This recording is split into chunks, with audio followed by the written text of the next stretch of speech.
Hello friends, welcome to my YouTube channel. आज हम एक नई सीरीज शुरू करने जा रहे हैं जिसमें हम आरआरबी एनटीपीसी 2024 का जो एग्ज़ाम है उसको टारगेट करेंगे। ज़्यादा कोई बात नहीं होगी, प्रॉपर पॉइंट टू पॉइंट बात होगी। जो सिलेबस में दिया होगा उठाकर उन्हीं टॉपिक को सबसे पहले कवर कराया जाएगा। जैसे ये प्लेलिस्ट जो है आपकी वो साइंस की रहेगी। सिलेबस में जो मेंशन किया हुआ है उसके आधार पर ये पूरी सीरीज चलने वाली है। तो जो आज का हमारा पहला टॉपिक होने वाला है, जो सिलेबस में पॉइंट दिया हुआ है, सिलेबस में इंडिकेट किया गया है यहाँ पर general science and life science up to 10th CBSE, यानी सीबीएसई लेवल का जो 10th तक का रहेगा उसमें जनरल साइंस और लाइफ साइंस जो दिया है उसको आधार मान के एनटीपीसी हमसे प्रश्न पूछेगा। इसी क्रम में मैंने पहला टॉपिक उठाया है साइटोलॉजी सेल, या जिसको हम कोशिका विज्ञान कहते हैं, और थंबनेल है आपकी बार रेलवे एनटीपीसी पार। ऐसा कुछ सोच के हम चल रहे हैं। तो चलिए, सबसे पहले जो मैंने यहाँ पर ये पॉइंट इंडिकेट किया है general science and life science, ये सिलेबस में कहाँ मेंशन है पहले इसको देख लेते हैं। देखिए, ये रहा जो आरआरबी ने सिलेबस अपना अपलोड किया हुआ है, आप जाकर देख सकते हैं। उसमें आप general awareness of C number का जो पॉइंट आप पढ़ेंगे उसमें देखा हुआ है। तो current event national international importance है, देन गेम्स एंड स्पोर्ट्स है, art and culture of India, Indian literature, monuments and places of India. उसके बाद जो अगला टॉपिक दिया हुआ है which is general science and life science up to 10th CBSE.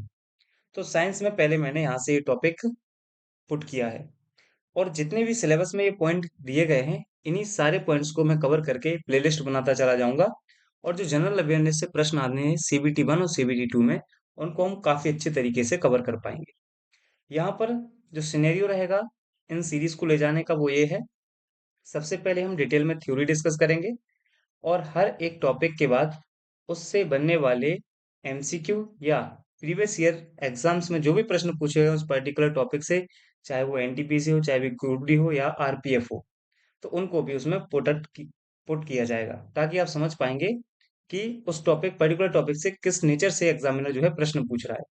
तो आने वाले 3-4 महीने में जब भी इसका एग्जाम होगा तब तक हम ये जनरल अवेयरनेस का सेक्शन जो है अपना वो पूरा कंप्लीट कर चुके होंगे। तो वीडियो से आप जुड़े रहेंगे, बने रहेंगे। कोई भी ऐसा पॉइंट नहीं होगा, कोई भी ऐसा टॉपिक नहीं होगा जो आपका रह जाएगा। सिलेबस में जितने भी एस्पेक्ट्स दिए हुए हैं उन सभी को कवर करने का 100% प्रयास किया जाएगा। चलिए, तो बिना देरी किए हुए आज का पहला टॉपिक स्टार्ट करते हैं, जो कि हमारा है सेल। क्लियर है? चलिए, तो पहले देखते हैं टॉपिक जो हमारा है साइटोलॉजी। देखिए दोस्तों, पहला पॉइंट आता है ये साइटोलॉजी है क्या। तो साइटो को हम अगर दो भागों में डिवाइड करते हैं तो एक वर्ड आता है साइटो जिसका मतलब होता है सेल, और लॉजी जिसका मतलब होता है स्टडी। अर्थात टू स्टडी अबाउट सेल, यानी कोशिका का अध्ययन करने की जो ब्रांच है उसी को हम साइटोलॉजी कहते हैं। और दूसरा जो वर्ड्स है, टर्म है ये साइटोलॉजी, ये सबसे पहले फर्स्ट टाइम गिवन बाय हर्टबिंग। किसने दिया था? हर्टबिंग ने दिया था। तो इसमें हमने क्या समझा, साइटोलॉजी वर्ड, उसका मीनिंग क्या है, और सबसे पहले इस वर्ड को दिया किसने। नेक्स्ट हम बात करते हैं रॉबर्ट हुक, जिनको फादर ऑफ साइटोलॉजी कहा जाता है, कोशिका विज्ञान का पिता कहा जाता है। क्यों कहा जाता है तो आप देखेंगे, इन 1665 1665 में इन्होंने डिस्कवरी ऑफ सेल, कोशिका की खोज की, और उन्होंने अपनी एक बुक लिखी जिस पुस्तक का नाम था माइक्रोग्राफिया। और माइक्रोग्राफिया में इन्होंने सबसे पहले कोशिका के बारे में बताया था। That's why Robert Hooke known as father of cytology, जिस वजह से रॉबर्ट हुक को कोशिका विज्ञान का पिता कहा जाता है, यानी पहली बार सेल के बारे में माइक्रोग्राफिया बुक में बताने वाले व्यक्ति हैं रॉबर्ट हुक। दैट्स वाई हमने रॉबर्ट हुक को कोशिका विज्ञान का पिता बोल दिया। और उन्होंने 1665 में कोशिका की खोज की थी। ये बेसिक से पॉइंट है। नेक्स्ट आगे देखेंगे इन्होंने बताया क्या था अपनी बुक में। तो देखिए, ये एक बॉटल है जिस पर एक लकड़ी की छाल, जिसको हम कॉर्क बोलते हैं, उसका ये ढक्कन लगा हुआ है। ये कॉर्क कैसी है? एक डेड सेल है। तो आपसे प्रश्न पूछा जाएगा, रॉबर्ट हुक ने जो सेल की डिस्कवरी की थी वो कैसी थी? वो डेड सेल थी, मृत कोशिका थी। जब इन्होंने इसका माइक्रोस्कोपिक अध्ययन किया तो इनको एक संरचना दिखाई दी। बेसिकली वो मधुमक्खी के छत्ते के समान दिखाई दी, जो हनी भी होता है उसकी तरह इनको दिखाई दी। जैसे मान लीजिए एक दीवार है, दीवार में ये बहुत सारी वॉल है, ऐसे ये मधुमक्खी के छत्ते की तरह इसको संरचना इनको दिखाई दी है, जिनको इन्होंने नाम दिया था तो रूम। और रूम को सेला कहा जाता है, वो इसी सेला से निकला है cell, which is Greek word. तो सेला से बना है फिर सेल। तो बेसिकली सेल का ओरिजिन कैसे हुआ उसके पीछे की कहानी ये है। क्लियर है? आपसे प्रश्न पूछा जाएगा एग्जाम में, रॉबर्ट हुक ने कोशिका के जो रूम थे उनकी तुलना किससे की है? तो आप बताएँगे कंपेयर किससे किया है? हनी बी से। मधुमक्खी के जो छत्ते होते हैं उससे उन्होंने जो है तुलना की और सबसे पहले इन्होंने कॉर्क कॉर्क की एक छाल पतली सी लेयर को इन्होंने पतली लेयर उठा के उसका माइक्रोस्कोप पे स्टडी किया था। क्लियर है? तो एक तो ये पॉइंट हुआ। नेक्स्ट हम बढ़ते हैं। कुछ इस प्रकार से वो डायग्राम थे, आप देख सकते हैं इनका माइक्रोस्कोप है और इनको कुछ इस तरह से संरचना ये दिखाई दी थी, जिनको इन्होंने सेला या रूम नाम दिया था। क्लियर है? चलिए नेक्स्ट आगे बढ़ते हैं। तो देखिए देन बात आती है लिविंग सेल की। तो नेक्स्ट जो साइंटिस्ट हैं एंटोनी वॉन ल्यूवेनहॉक, जिनका नाम है ए बी ल्यूवेनहॉक, 1664 में 1674 में इन्होंने डिस्कवरी ऑफ लिविंग सेल यानी जीवित कोशिका की खोज की थी। कहाँ पर? तालाब के पानी में, बैक्टीरिया में। बैक्टीरिया में इन्होंने सबसे पहले जीवित कोशिका की खोज की। इनकी बुक का नाम है सीक्रेट ऑफ नेचर। तो आपसे पूछा जाएगा सीक्रेट ऑफ नेचर किसकी बुक है, तो हम बताएंगे एवी ल्यूवेनहॉक की बुक है। चूंकि इन्होंने बैक्टीरिया जो कि एक सूक्ष्म जीवाणु होता है इसकी खोज की, इसलिए इनको फादर ऑफ माइक्रोबायोलॉजी भी कहा जाता है। अर्थात सूक्ष्म विज्ञान का जनक भी एंटोनी वॉन ल्यूवेनहॉक को कहा जाता है। इसके अलावा एवी ल्यूवेनहॉक ने कुछ अन्य चीजों को भी डिस्कवरी की है, जैसे कि आरबीसी यानी रेड ब्लड सेल की इन्होंने खोज की है। इसके अलावा इन्होंने प्रोटोजोआ की खोज की है और स्पर्म अर्थात शुक्राणु की खोज की है। तो ये रॉबर्ट हुक के बारे में कुछ बेसिक फैक्ट्स थे जो आपको याद रखने हैं। नेक्स्ट आगे बढ़ते हैं। अब हम बात करते हैं, देखिए उसके बाद सेल, मृत सेल की डिस्कवरी हो चुकी है ना, लिविंग सेल की डिस्कवरी हो चुकी है। उसके बाद आती है सेल थ्योरी की, कि कोश का सिद्धांत क्या है। तो सबसे पहले इस क्रम में 1824 में दुत्रोचेट नाम के एक साइंटिस्ट हैं, उन्होंने कहा कि group of cell is tissue, यानी पहली बार इन्होंने ऊतक जो टिश्यू होते हैं उसके बारे में बताया। और इन्होंने क्या कहा कि कई कोशिकाएं होती हैं, उनका अगर आप ग्रुप बना देंगे तो वो किस में कन्वर्ट हो जाएंगे? टिश्यू में कन्वर्ट हो जाएंगे। Basically group of cell is tissue. इन्होंने कहा कोशिका का समूह जो है वह ऊतक कहलाता है, टिश्यू कहलाता है। देन नेक्स्ट साइंटिस्ट आते हैं स्लीडन एंड स्वान। स्लाइडन एंड स्वान बोलते हैं कि all living organism are made up of cell and product of cell, यानी प्रत्येक सजीव कोशिकाओं या कोशिका के उत्पाद के बने होते हैं। कहने का तात्पर्य है कि अगर कोई लिविंग बॉडी है तो उसमें सेल पाई जाएगी, बेसिक स्ट्रक्चर उसका सेल जरूर होगा। यानी विदाउट सेल, बिना कोशिका के हम किसी भी लिविंग ऑर्गेनिज्म की कल्पना नहीं कर सकते। ये मानना था स्लाइडन एंड स्वान का। तो उसी क्रम में और आगे बढ़े फिर। तो दुत्रोचेट का हमने देख लिया, दुत्रोचेट ने क्या किया, देन हमने स्लीडन एंड स्वान ने देखा कि स्लीडन एंड स्वान ने क्या कहा है। अब आगे देख लेते हैं। उसके बाद 1855 में रूडोल्फ विर्चाउ नामक एक साइंटिस्ट है, वो क्या बोलते हैं, वो एक टर्म देते हैं ओमिनस सेल्यूला ई सेल्यूला। इसका मतलब क्या है? इसका मतलब है ओमिनस मतलब होता है प्रीमिटिव यानी पुरानी, सेल्यूला मतलब सेल, ई सेल्यूला ई मतलब होता है न्यू और सेल्यूला मतलब सेल। मतलब all new cell are arises from pre existing cell. जितनी भी नई कोशिकाएं होती हैं उनकी उत्पत्ति पुरानी कोशिकाओं से ही होती है। मान लीजिए आपको आपके शरीर के किसी भाग पर चोट लगती है गिरने पड़ने से, तो आपका पर्टिकुलर एरिया की जो सेल है वो डेड हो जाती है और कुछ दिनों बाद वहां पर एक नई सेल आ जाती है। तो कहने का तात्पर्य क्या हुआ? यही रोडोल्फ बर्चाउ ने कहा था कि कोई भी नई कोशिका होती है उसका जो जन्म होता है वो हमेशा पुरानी कोशिकाओं से होता है। इसी को रोडोल्फ बर्चाउ की सेल थ्योरी बोलते हैं, जो कि 1855 में इन्होंने बताया था। नेक्स्ट, अब प्रॉपर हम सेल की बात करते हैं। तो देखिए सेल क्या है? Cell is a basic structural and functional unit of life. जो कोशिका है वह जीवन की आधारभूत संरचनात्मक और कार्यात्मक इकाई है। किसी भी लिविंग बॉडी की बेसिक स्ट्रक्चरल एंड फंक्शनल जो यूनिट होगी दैट इज सेल। तो कोशिका किसे कहते हैं आपको समझ में आ गया होगा। Then protoplasm theory is given by Max Schultze. जो प्रोटोप्लाज्म होता है आगे हम पढ़ेंगे प्रोटोप्लाज्म क्या होता है। प्रोटोप्लाज्म जो सिद्धांत है वो किसने दिया था, तो आप बताएंगे ये दिया था मैक्स सुल्ज ने दिया था। क्लियर है? अब देखते हैं हम type of cell. I hope सारी बातें आपको समझ में आ रही होंगी दोस्तों। परेशान नहीं होना है, इसका जो पीपीटी है आपको मेरे टेलीग्राम चैनल पर मिल जाएगा, जिसकी लिंक आपको डिस्क्रिप्शन बॉक्स में पिन कर दी गई है। तो वहां पर जाकर आप हमारे टेलीग्राम चैनल को ज्वाइन कर सकते हैं। अब बात करते हैं टाइप ऑफ सेल, कोशिका के प्रकार के बारे में। देखिए दोस्तों, कोशिका जो है वह दो प्रकार की होती है, एक प्रोकैरियोटिक, दूसरा यूकैरियोटिक सेल। प्रोकैरियोटिक सेल क्या है? प्रोकैरियोटिक को अगर हम तोड़ेंगे तो एक वर्ड निकल के आता है प्रो और सेकंड आता है कैरियोटिक, जिसमें प्रो का मतलब है प्रिमिटिव अर्थात बहुत प्राचीन। और कैरियोटिक का मतलब है न्यूक्लियस अर्थात केंद्रक। यानी ऐसी कोशिकाएं जिनका जो केंद्रक है वो बहुत ज्यादा प्राचीन हो, बहुत ज्यादा इमेच्योर हो, अपरिपक्व हो, ऐसी कोशिकाएं प्रोकैरियोटिक कोशिकाएं कहलाती हैं।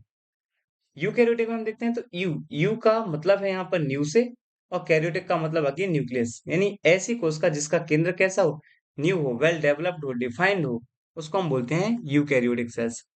तो प्रोकैरियोटिक यूकैरियोटिक में पहला बेसिक डिफरेंस हो गया ये, कि जो प्रोकैरियोटिक कोशिकाएं होती हैं उनका केंद्रक अपरिपक्व या अविकसित होता है, as compare to eukaryotic. Eukaryotic कोशिकाएं जो होती हैं उनका जो न्यूक्लियस होता है वो न्यू होता है, नवीन होता है, परिपक्व होता है, मेच्योर होता है, वेल डेवलप्ड होता है। क्लियर है? आगे देखते हैं इनके डिफरेंस में। तो देखिए, नेक्स्ट जो मैं आपको बता रहा हूँ वो क्या है। अगर आप प्रोकैरियोटिक कोशिकाओं में देखेंगे तो इनका जो न्यूक्लियस है, न्यूक्लियस मेम्ब्रेन, वो इनमें एब्सेंट होती है। यानी कि जो केंद्रक झिल्ली होती है वो एब्सेंट होती है, और इसी वजह से इनका जो न्यूक्लियस होता है वो कैसा होता है, इमेच्योर होता है, अपरिपक्व होता है। एग्जाम्पल है जैसे बैक्टीरिया, ब्लू ग्रीन एल्गी जिसको हम साइनोबैक्टीरिया भी बोलते हैं। क्लियर है? नेक्स्ट बात करते हैं यहाँ पर, जिनमें न्यूक्लियस मेम्ब्रेन प्रेजेंट हो और डेवलप्ड हो उनको यूकैरियोटिक कोशिकाएं बोलते हैं। एग्जाम्पल है plant cell, algae, animal cell and fungi, कवक की कोशिकाएं। इन सब में न्यूक्लियस मेम्ब्रेन प्रेजेंट होता है, जबकि bacteria and blue green algae जिसको हम साइनोबैक्टीरिया बोलते हैं, इसमें ब्लू न्यूक्लियस मेम्ब्रेन अब्सेंट होता है। अगर पाया भी जाता होगा तो इमेच्योर होगा। क्लियर है? नेक्स्ट आगे बढ़ते हैं। नेक्स्ट डिफरेंस क्या है दोनों में। जो प्रोकैरियोटिक कोशिकाएं होती हैं उनका जेनेटिक मटेरियल जो होता है, चूंकि जेनेटिक मटेरियल वैसे देखा जाए तो यूकैरियोटिक कोशिकाओं में केंद्रक के अंदर मौजूद होता है, बट प्रोकैरियोटिक कोशिकाओं में जो न्यूक्लियस मेम्ब्रेन है वो अब्सेंट होती है। इसलिए इसका जो जेनेटिक मटेरियल है, जो आनुवांशिक पदार्थ है, वो पूरी कोशिका में फैला हुआ रहता है। और आनुवांशिक पदार्थ है इसका डीएनए, जो कि सिंगल हेलिक्स होता है और सर्कुलर होता है, गोलाकार होता है और एक गुणित होता है। इसीलिए प्रोकैरियोटिक के जेनेटिक मटेरियल को अन्य नाम से जाना जाता है, वो क्या है, न्यूक्लियोइड या जीनोफोर कहा जाता है उसको। तो जीनोफोर या nucleoid is a genetic material of prokaryotic cell. Prokaryotic कोशिकाओं के आनुवांशिक पदार्थ को क्या कहा जाता है, न्यूक्लियोइड या जीनोफोर कहा जाता है। जबकि यूकैरियोटिक कोशिकाओं का जो जेनेटिक सब्सटेंस है वो डीएनए है, जो कि डबल हेलिक्स होता है, द्विगुणित होता है। आगे हम पढ़ेंगे डबल हेलिक्स, सिंगल हेलिक्स क्या होते हैं, सर्कुलर क्या होता है, सारी चीजें हम आगे देखने वाले हैं। अभी हम बेसिक चर्चा कर रहे हैं आज के लेक्चर में केवल कि सेल बेसिकली है क्या।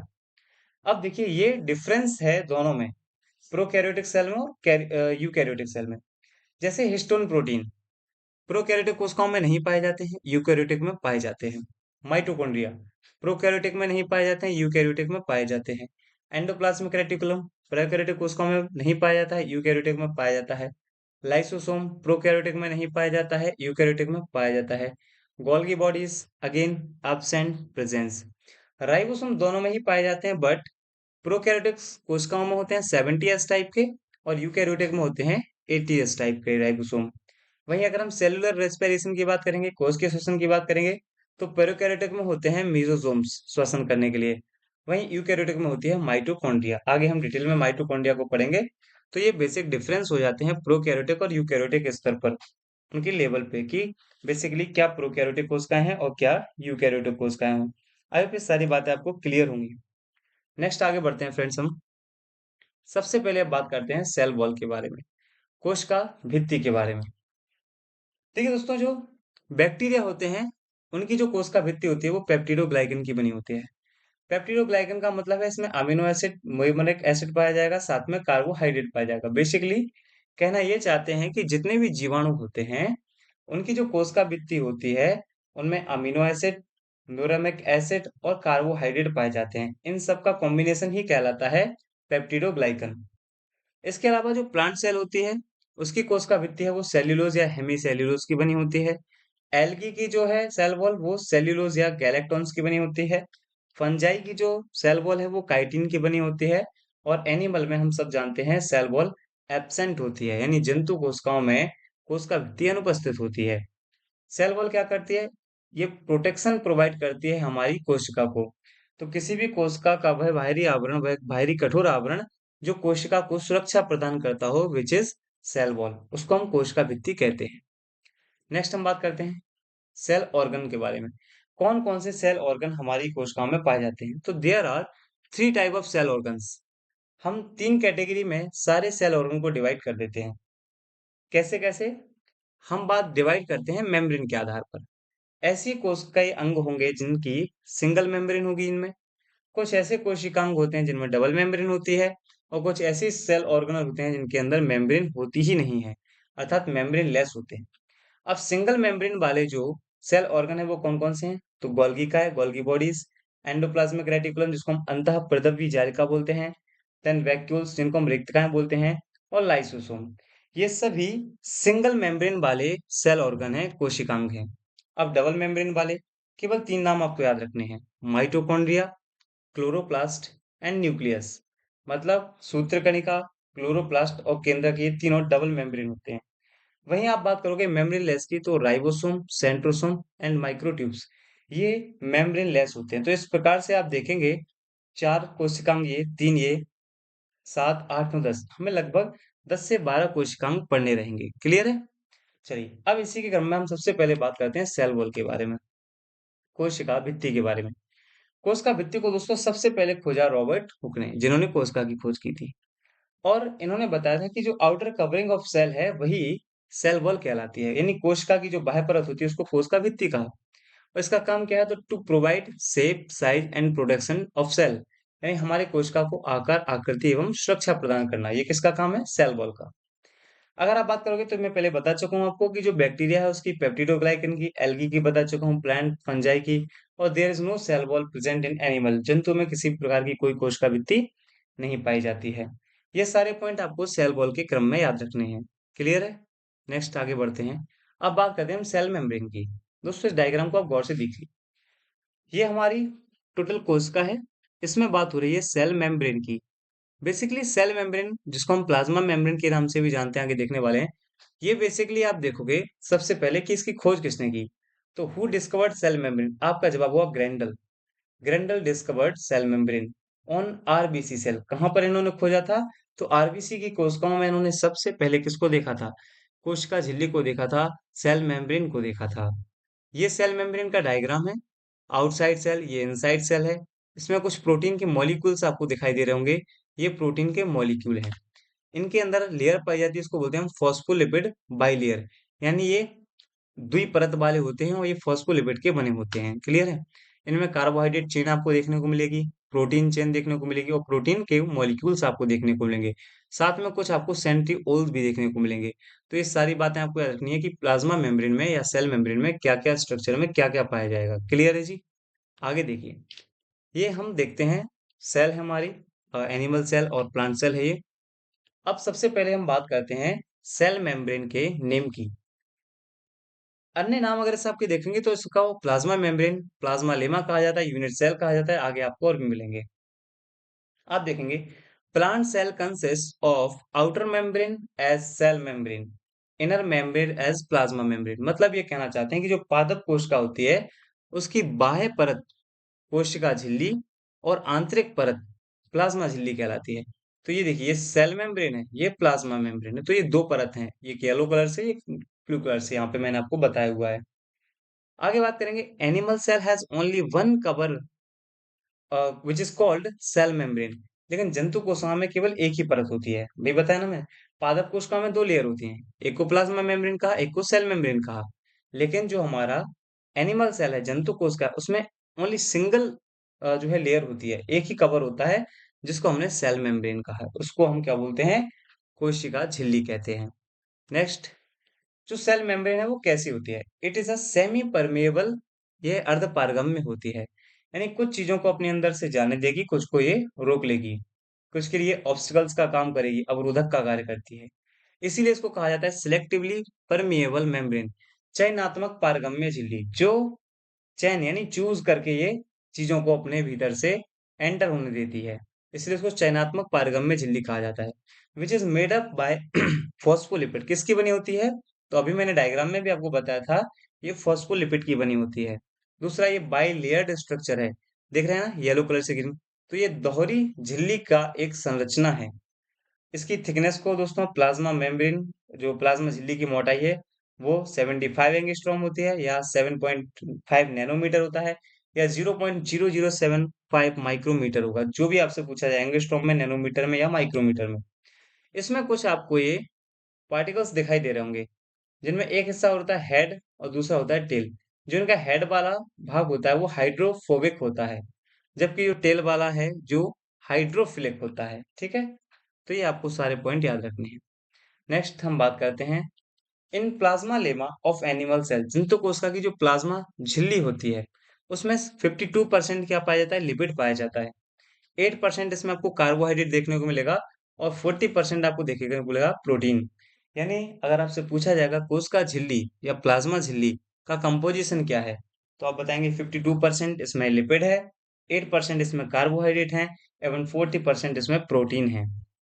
इसके अलावा मैंने आपको बताया था plasma membrane, cell membrane, plasmalemma, unit membrane, ये इसके अन्य नाम हैं जो कि आपको याद रखने हैं। तो इस प्रकार से हमारा प्लाज्मा मेम्ब्रेन या सेल मेम्ब्रेन वाला टॉपिक फिनिश होता है। आज की क्लास में हम माइटोकॉन्ड्रिया को और कवर करेंगे। उसके बाद नेक्स्ट पार्ट में हम सेल वाला टॉपिक कंप्लीट करके इसके एमसीक्यू डिस्कस करेंगे। क्लियर है? तो नेक्स्ट है माइटोकॉन्ड्रिया। दोस्तों माइटोकॉन्ड्रिया एक ग्रीक भाषा का वर्ड है जो दो वर्ड्स माइटो और कॉन्ड्रिया से मिलकर बना है, जिसमें माइटो का अर्थ है थ्रेड मतलब धागा और कॉन्ड्रिया का मतलब होता है ग्रेन्यूल यानी कि कण। अर्थात कणिकामय धागीनुमा संरचना को ही माइटोकॉन्ड्रिया कहा जाता है। Granule thread like structure is called as mitochondria. दोस्तों इसको सबसे पहले ऑब्जर्व किया था कॉलिकर नामक साइंटिस्ट ने। इन मसल्स ऑफ इंसेक्ट्स, कीट की मांसपेशियों में देखा था। जितने भी इंसेक्ट्स होते हैं उनमें से किसी इंसेक्ट्स की इन्होंने मसल्स में सबसे पहले ऑब्जर्व किया था माइटोकॉन्ड्रिया को, बट ये डिफाइन नहीं कर पाए, इसलिए इनको फादर ऑफ माइटोकॉन्ड्रिया तो नहीं कहा जाएगा। बट और आगे देखेंगे तो इसकी डिस्कवरी किसने की, अल्टमैन और फ्लेमिंग दोनों ने मिलकर की 1890। 1890 में अल्टमैन और फ्लेमिंग ने मिलकर माइटोकॉन्ड्रिया की खोज की। माइटोकॉन्ड्रिया को दोस्तों पावर हाउस ऑफ सेल कहा जाता है, एनर्जी हाउस ऑफ सेल कहा जाता है, अर्थात कोशिका का ऊर्जा गृह कहा जाता है। इसमें डीएनए प्रेजेंट होते हैं और ये सेमी ऑटोनोमस बॉडी है, अर्ध स्वायत्त कोशिकांग। दोस्तों हर वह सेल ऑर्गन सेमी ऑटोनोमस होगा जिसके अंदर डीएनए पाए जाएंगे या खुद का न्यूक्लियस होगा। तो आप आगे पढ़ेंगे माइटोकॉन्ड्रिया का स्वयं का न्यूक्लियस होता है, इसके अंदर डीएनए होता है, दैट्स वाई इसको सेमी ऑटोनोमस ऑर्गन भी कहा जाता है, अर्ध स्वायत्त कोशिकांग भी कहा जाता है। आगे देखेंगे it is the first originated cell organ है, यानी सारी कोशिकांग जो किसी ह्यूमन बॉडी में पाए जाते हैं या लिविंग बॉडी में पाए जाते हैं उनमें सबसे पहले जो सेल ऑर्गन बनता है वो कौन सा है, इट इज अ माइटोकॉन्ड्रिया। इसलिए इसको प्रथम उद्भिद कोशिकांग कहा गया है, फर्स्ट ओरिजिनेटेड सेल ऑर्गन कहा गया है। दूसरा ये पूरी कोशिका में सेकंड लार्जेस्ट सेल ऑर्गन है आफ्टर न्यूक्लियस। यानी अगर हम केंद्रक को हटा दें तो केंद्रक के बाद सबसे बड़ा जो सेल ऑर्गन है किसी भी लिविंग सेल का, विच इज माइटोकॉन्ड्रिया। नेक्स्ट दोस्तों इसका डबल मेम्ब्रेन स्ट्रक्चर होता है, पहले भी हम देख चुके हैं। ये संरचना है, इसमें जो ग्रीन कलर से भरा हुआ है पूरा मैट्रिक्स पार्ट है। इसके अलावा क्रिस्टी है, इसमें जो फिंगर लाइक स्ट्रक्चर है उनको क्रिस्टी कहा जाता है, जहां पर एनर्जी स्टोर होती है। आगे देखेंगे हम। नेक्स्ट माइटोकॉन्ड्रिया टर्म के बारे में कुछ और चीजें जो आपको याद रखनी है। जैसे माइटोकॉन्ड्रिया को फिला किसने कहा है, फ्लेमिंग ने कहा है। बायोप्लास्ट किसने कहा है, ऑल्टमैन ने कहा है। सेक्रोसोम किसने कहा है, कॉलिकर ने कहा है। और माइटोकॉन्ड्रिया सूत्रकणिका किसने कहा था, शी बेंडा ने कहा है। तो ये साइंटिस्टों के नाम याद रखोगे, उन्होंने माइटोकॉन्ड्रिया के लिए क्या टर्म दिया है, क्या टर्म का यूज किया, वो सारी बातें आपको याद रखनी है। दोस्तों जो बेंसले हैं और हॉरर हैं, इन दोनों ने मिलकर पहली बार लीवर कोशिकाओं से आइसोलेट किया था, पृथक किया था किसको, माइटोकॉन्ड्रिया को। तो आपसे पूछा जाएगा अभी कौन से वैज्ञानिकों ने सर्वप्रथम यकृत की कोशिकाओं से आइसोलेट किया, पृथक किया किसको, माइटोकॉन्ड्रिया को। तो आपका जवाब होगा बेंसले एंड हॉरर। नेक्स्ट जो मीव्स एक साइंटिस्ट हुए हैं, उन्होंने माइटोकॉन्ड्रिया को किसमें देखा, प्लांट सेल में देखा। तो कभी पूछा जाए पादप कोशिकाओं में माइटोकॉन्ड्रिया की खोज किसने की, तो आपका जवाब होगा मीव्स ने की। नेक्स्ट माइटोकॉन्ड्रिया के बारे में कुछ और points. It is also known as cell within cell. इसे कोशिका के अंदर कोशिका कहा जाता है, क्यों, मैंने आपको बताया इसका जो आप कंपेयर करोगे तो इसकी तुलना की जाती है प्रोकैरियोटिक सेल से, जो कि एक सेल है। और प्रोकैरियोटिक सेल अगर आप ये मान लीजिए कि एक किसी सेल के भीतर है तो आपको ये लगेगा कि एक सेल के अंदर दूसरी सेल छुपी हुई है। तो माइटोकॉन्ड्रिया सेम प्रोकैरियोटिक सेल जैसा लगता है, इसलिए इसको सेल विद इन सेल कहा जाता है। क्लियर है? माइटोकॉन्ड्रिया में भी आपको क्रिस्टी का जो है शेप बताया, तो क्रिस्टी क्या करती है, it is known tubuli in plant cell. इसको पादप कोशिका में ट्यूब्यूली के नाम से जाना जाता है। और माइटोकॉन्ड्रिया का जो कंपोजिशन है वो क्या क्या है, 65 से 70% इसमें प्रोटीन होता है, 20 से 25% इसमें फॉस्फोलिपिड होता है, 0.5% के आसपास इसमें आरएनए पाए जाते हैं। नेक्स्ट, माइटोकॉन्ड्रिया में जो श्वसन होता है, ये बात बताई थी मिचेली और किंग्सबरी ने। माइटोकॉन्ड्रिया में डीएनए होता है, नाज एंड नाज ने बताया था। और माइटोकॉन्ड्रिया में एटीपी सिंथेसिस एंजाइम पाया जाता है दोस्तों, जो कि हेल्पफुल होता है, मदद करता है क्रेब्स साइकिल में, जिससे एनर्जी बनती है, और it is present in cristae. तो एटीपी सिंथेसिस एंजाइम कहाँ पाया जाता है? क्रिस्टी में पाया जाता है। That's why storage of energy in mitochondria take place cristae, जो कि फिंगर लाइक प्रोजेक्शंस होते हैं, तो वहां पर जाके उसको स्टोर किया जाता है। तो दोस्तों, आज के क्लास में हमने माइटोकॉन्ड्रिया को कवर किया। नेक्स्ट क्लास में जो और हमारे सेल ऑर्गन शेष रह गए हैं, उनको हम कवर करेंगे। साथ ही उनसे रिलेटेड सारे एमसीक्यू को भी हम नेक्स्ट क्लास में डिस्कस करेंगे। अगर आपको वीडियो लेक्चर पसंद आता है तो वीडियो को लाइक करें, कमेंट करें, अपने दोस्तों के साथ ज़्यादा से ज़्यादा इस वीडियो को शेयर करें, ताकि मैं भी मोटिवेट रहूं और ये सीरीज को मैं क्रमशः ऐसे ही लाते रहूं, ताकि आप लोगों का भी लाभ हो। दोस्तों, हम सारा जो हमारा मटेरियल, जो हमारा स्टडी मटेरियल बेस्ड होगा, वो सारा एग्जाम पैटर्न को ध्यान में रखकर ही होगा। जो भी आपको यहाँ पर समझाया पढ़ाया जाएगा, वो एग्जाम पॉइंट से बहुत ज्यादा इंपॉर्टेंट होगा, ठीक है ना? तो इसकी पीडीएफ आपको टेलीग्राम चैनल पे मिल जाएगी। टेलीग्राम चैनल से जुड़ने के लिए हमारे डिस्क्रिप्शन बॉक्स में दी हुई लिंक पर आप क्लिक करेंगे, जिससे आप हमारे टेलीग्राम चैनल को ज्वाइन कर लेंगे। चलिए, तो मिलते हैं नेक्स्ट वीडियो में। तब तक अपना ध्यान रखें। Thank you. धन्यवाद।